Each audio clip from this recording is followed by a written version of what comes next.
ವಿಶೇಷವಾಗಿ 70ನೇ ರಾಜ್ಯೋತ್ಸವದ ಸಂದರ್ಭದಲ್ಲಿ ಬೆಳಗಾವಿಯಲ್ಲಿ MES ಮತ್ತು ಶಿವಸೇನೆ ಗುಂಡಗಳು ಇವತ್ತು ಕರಾಳ ದಿನವನ್ನು ಆಚರಣೆ ಮಾಡಿದ್ದಾರೆ.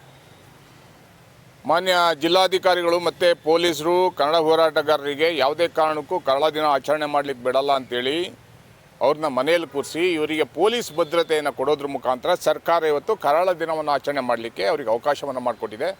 ಇದನ್ನು ಕರ್ನಾಟಕ ರಕ್ಷಣಾ ವೇದಿಕೆ ತೀವ್ರವಾಗಿ ಖಂಡಿಸ್ತೀವಿ. ಬೆಳಗಾವಿ ಜಿಲ್ಲೆ ಗಡಿ ಪ್ರದೇಶ ಅಭಿವೃದ್ಧಿ ಆಗಬೇಕು. ಇಂಥ ಸಂದರ್ಭದಲ್ಲಿ ಕರಾಳ ದಿನಾಚರಣೆಯನ್ನು ಆಚರಣೆ ಮಾಡೋದ್ರ ಮುಖಾಂತರ ಕನ್ನಡಿಗರಿಗೆ ಮತ್ತು ಕರ್ನಾಟಕಕ್ಕೆ ಪದೇ ಪದೇ ಅವಮಾನವನ್ನು ಮಾಡ್ತಾ ಇದ್ದಾರೆ.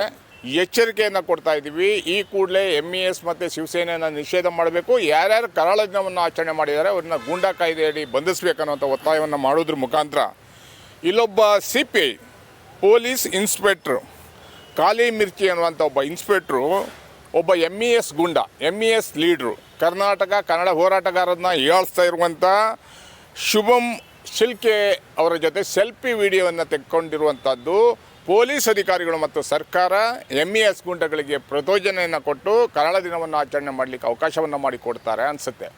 ಈ ಕೂಡಲೇ ಈ ದುಷ್ಟಶಕ್ತಿಯನ್ನು ಮಾನ್ಯ ಕನ್ನಡದ ಪರವಾಗಿರುವಂಥ ಕನ್ನಡದ ಸಿದ್ದರಾಮಯ್ಯನವರು ಬಂಧಿಸದೆ ಜೈಲಿಗಟ್ಟಿಸದೇ ಇದ್ದಲ್ಲಿ ಕರ್ನಾಟಕ ರಕ್ಷಣಾ ವೇದಿಕೆಯಿಂದ ಬೆಳಗಾವಿ ಚಲೋ ಅನ್ನುವಂಥ ಉಗ್ರವಾದಂಥ ಹೋರಾಟವನ್ನು ಹಾಕಬೇಕಾಗತ್ತೆ ಅನ್ನುವಂಥ ಎಚ್ಚರಿಕೆಯನ್ನು ಕೊಡ್ತಾ ಇದ್ದೀನಿ. ರಾಜಧಾರಿ TV, ಅಡೆತಡೆ ಇಲ್ಲದ ಪ್ರಜಾದಾರಿ.